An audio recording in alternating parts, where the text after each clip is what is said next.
Hello बच्चों, स्वागत है आपका हमारे यूट्यूब चैनल पर। तो आज हम क्लास 10th व अन्य एग्जाम के लिए इम्पोर्टेंट टॉपिक अम्ल, क्षारक एवं लवण के कुछ इम्पोर्टेंट फैक्ट पढ़ेंगे। तो आइए यहाँ पर हम स्टार्ट करते हैं।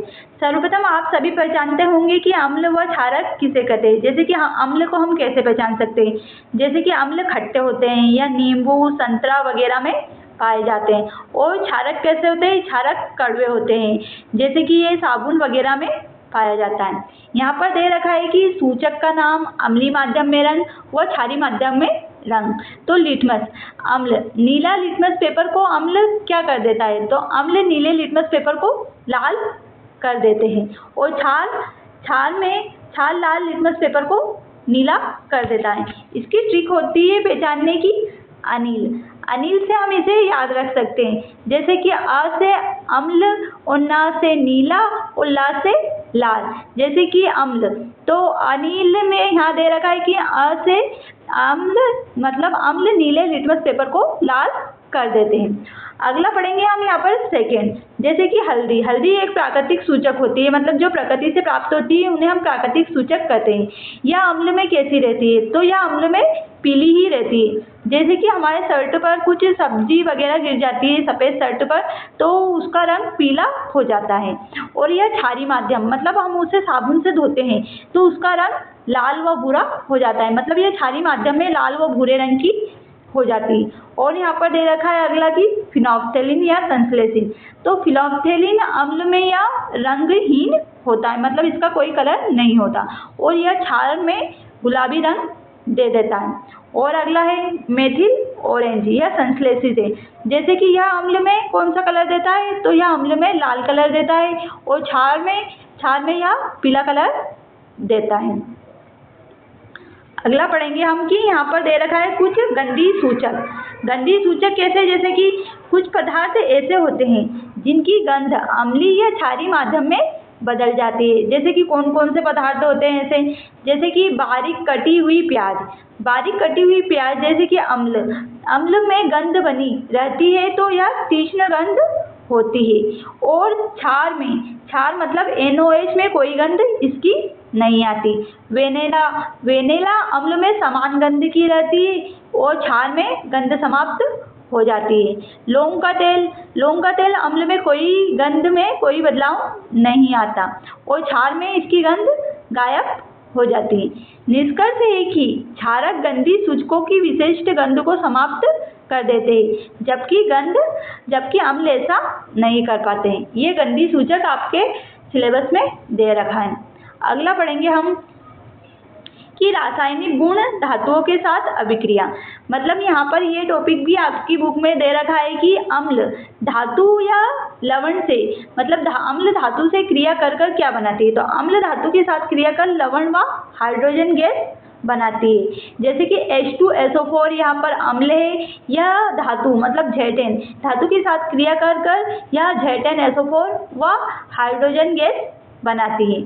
यहाँ पर क्षारक भी दे रखा है, क्षारक धातु के साथ क्रिया कर लवण व हाइड्रोजन गैस बनाते हैं। यहाँ क्षारक क्या है, NaOH, यह धातु जिंक के साथ क्रिया करके सोडियम जिंकेट Na2Z10O2 बनाती है व हाइड्रोजन गैस निकालती है। जैसे कि यहाँ पर हम आपकी किताब में यह चित्र दे रखा है कि यहाँ पर कुछ हम इसमें यहाँ तनु सल्फ्यूरिक अम्ल दे रखा है, इसमें कुछ जिंक डाला हमने, जिंक की ये बड़ी बड़ी बूंदें दिख रही है, इन दोनों की हम क्रिया कराते हैं तो इसमें हाइड्रोजन गैस के बुलबुले निकलते हैं, मतलब इन दोनों की हम क्रिया कराते हैं। तो यहाँ पर कुछ साबुन का पानी दे रखा होता है, यहाँ पर साबुन का पानी दे रखा है तो वह साबुन के पानी के साथ झाग निकलता है। तो यहाँ पर ये झाग निकलता है, तो जब यह झाग ऊपर जाता है तो हम इसको यहाँ पर एक जलती हुई मोमबत्ती लाते हैं और यह झाग मोमबत्ती के साथ क्रिया करता है तो एक ध्वनि निकलता है, जैसे हम हाइड्रोजन गैस जैसे फट फट की ध्वनि हम कर सकते हैं। यही इसमें दे रखा है कि उत्सर्जित गैस के बुलबुले के पास जलती हुई मोमबत्ती लाने पर उसकी पॉप की ध्वनि के साथ हाइड्रोजन गैस का दहन हो जाता है, मतलब यहाँ पर हाइड्रोजन गैस जो निकल रही है साबुन के बुलबुले के साथ वो जलती हुई मोमबत्ती के पास लाने पर समाप्त हो जाती है। यही आपके टॉपिक में दे रखा है। अगला पढ़ेंगे हम कि धातु कार्बोनेट और हाइड्रोजन कार्बोनेट के साथ अभिक्रिया। जैसा कि यहाँ पर दे रखा है कि धातु कार्बोनेट हाइड्रोजन कार्बोनेट अम्ल के साथ क्रिया कर क्या बनाते हैं। तो यह अम्ल के साथ क्रिया कर क्या बनाते हैं, लवण, CO2 गैस व जल बनाते हैं। यहाँ पर दे रखा है कि क्या कौन कौन से क्रिया होती है, जैसे कि गैस का निर्माण Na2CO3 2HCl के साथ क्रिया कर क्या बनाती है, 2NaCl H2O और CO2 यहाँ पर निकलती हैं। अगला है कि चूने के पानी का परीक्षण। CO2 को चूने के पानी में प्रवाहित करने पर यह पानी दूधिया हो जाता है व श्वेत अवक्षेप बनता है। जैसे कि यहाँ पर क्रिया कराई CaOH2 प्लस CO2, तो यहाँ पर क्या बना, यह CaCO3 यहाँ पर बना और H2O बना। अगला है कि अत्यधिक गैस प्रवाहित करने पर, यहाँ पर लगातार CO2 प्रवाहित करने पर विलयन फिर से पारदर्शी हो जाता है। यह समीकरण भी आपकी बुक में दे रखी है, यह आपको याद करना है। अगला पढ़ेंगे हम कि उदानीकरण व ऑक्साइड की प्रगति।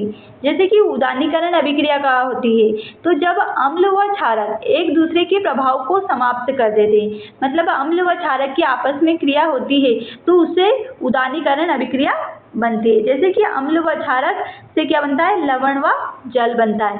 जैसे कि अम्ल क्या दे रखा है यहाँ पर NaOH, क्षारक है HCl, यहाँ क्रियाकल क्या बनाएंगे, लवण NaCl मतलब नमक व जल बनाते हैं। इनको दो भागों में बटाया गया है, जैसे कि धात्विक ऑक्साइड व अधात्विक ऑक्साइड। धात्विक ऑक्साइड कैसा बनता है, जब धात्विक ऑक्साइड अम्ल के साथ बनता है, क्रिया कराते हैं तो क्या बनता है, लवण व जल बनता है, क्योंकि यह अभिक्रिया बिल्कुल उदानीकरण जैसी है। अतः धात्विक ऑक्साइड क्षारीय प्रकृति के होते हैं। यहाँ पर यह दे रखा है, इसका उदाहरण यहाँ पर दे रखा है कि CuO प्लस 2HCl से क्या बनेगा, CuCl2 नीला हरित रंग व H2O बनता है। यहाँ पर अधात्विक ऑक्साइड दे रखा है, अधात्विक ऑक्साइड क्षारक के साथ क्रिया करते हैं तो यह क्या बनाते हैं, लवण व जल बनाते हैं। अधात्विक ऑक्साइड अम्लीय प्रकृति के होते हैं। हमने पढ़ा था कि यहाँ धात्विक ऑक्साइड क्षारीय के होते हैं और अधात्विक ऑक्साइड अम्लीय के होते हैं, और धात्विक ऑक्साइड अम्ल के साथ क्रिया करते हैं और अधात्विक ऑक्साइड क्षार के साथ क्रिया करते हैं। इसका उदाहरण दे रखा है CO2 प्लस CaOH2, तो इसमें क्या बनेगा, CaCO3 और H2O बनेगा। यह अभिक्रिया भी हमने समझ ली। आगे चलते हैं हम। अगला दे रखा है आपकी बुक में कि सभी अम्लों और क्षारकों में क्या समानता होती है।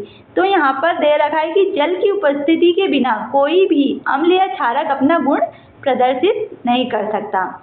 जैसे कि अम्ल दे रखा है यहाँ पर और यहाँ पर दे रखा है क्षारक, तो हाँ अम्ल और क्षारक के कुछ गुण पढ़ेंगे। जैसे कि अम्ल जल में घुलकर H पर हाइड्रोजन आयन उत्पन्न करते हैं, मतलब अम्ल को जब हम जल में घोलते हैं तो वो हाइड्रोजन आयन देते हैं। और क्षारक जल में घुलकर OH माइनस हाइड्रोक्सी आयन उत्पन्न करते हैं। यहाँ पर H प्लस आयन स्वतंत्र नहीं रह सकते, वे जल के अणुओं के साथ मिलकर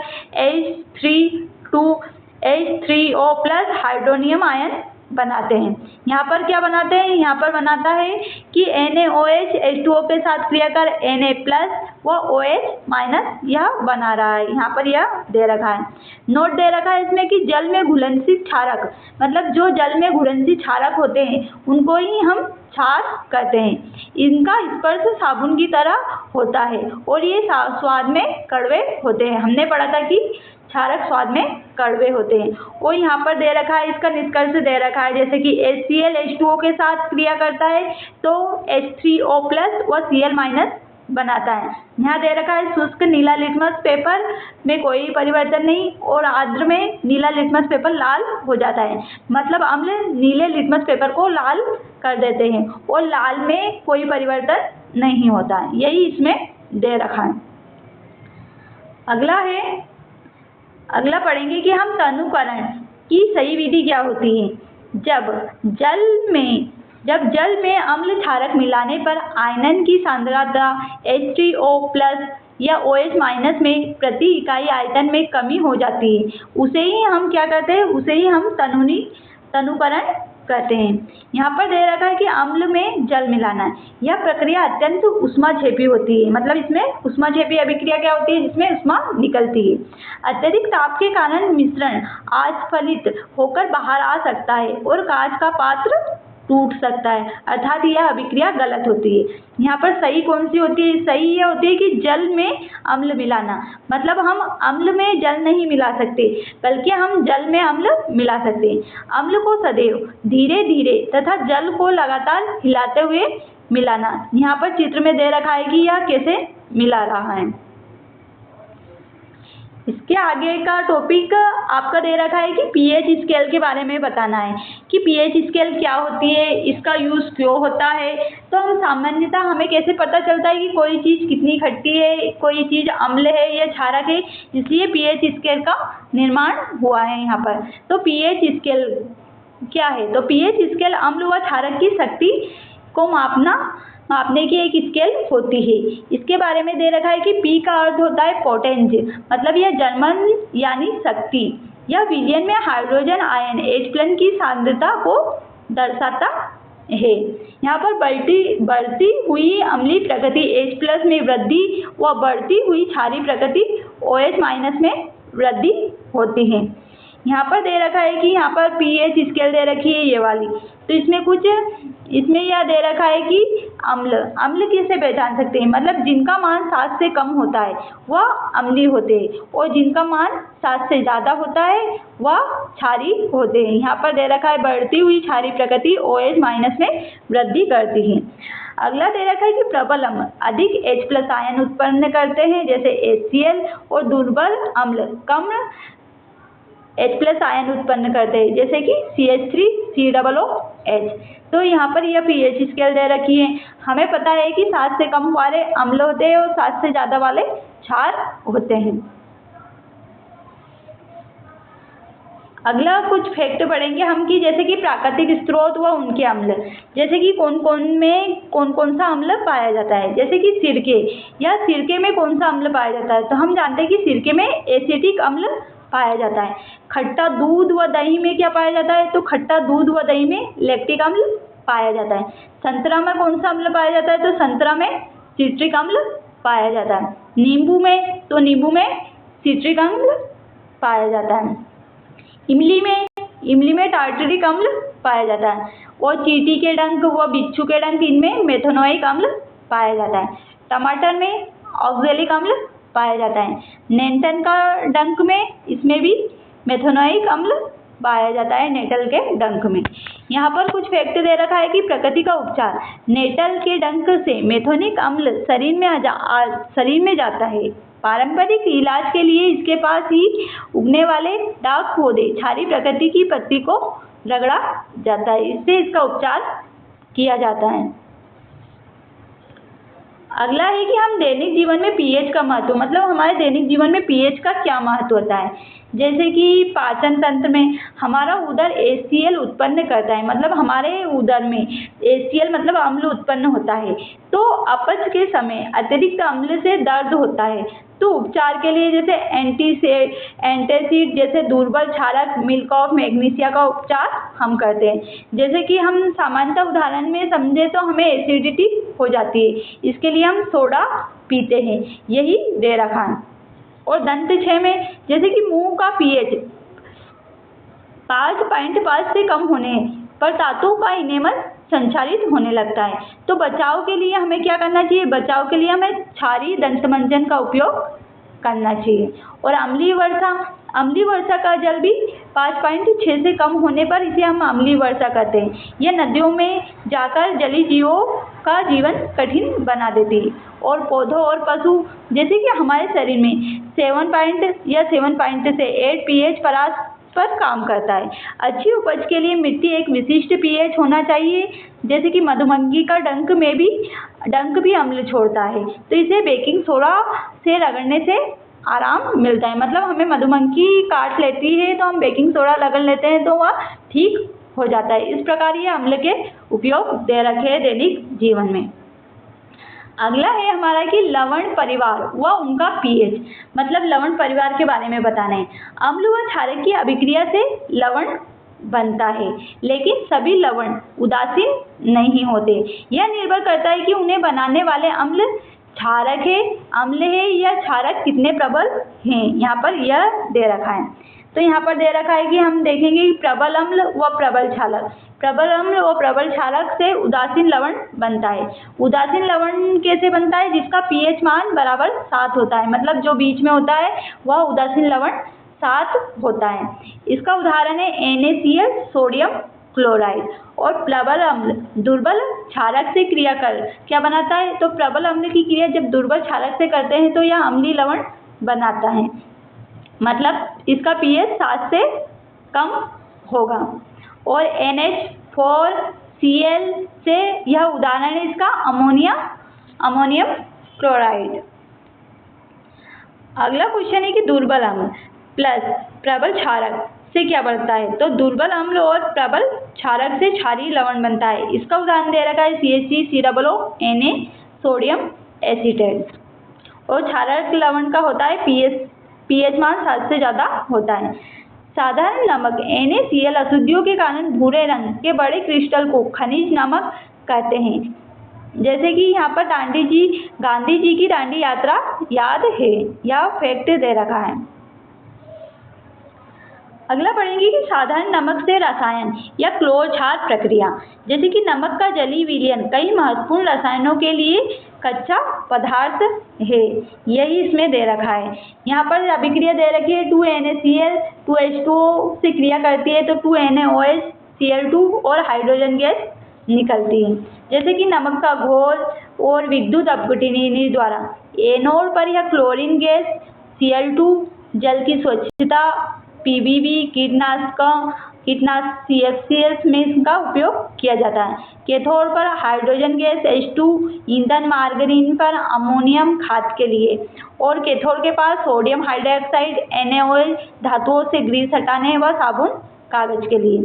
इसे क्लोर क्षार प्रक्रिया कहते हैं क्योंकि उत्पाद क्लोर और NaOH क्षार होते हैं।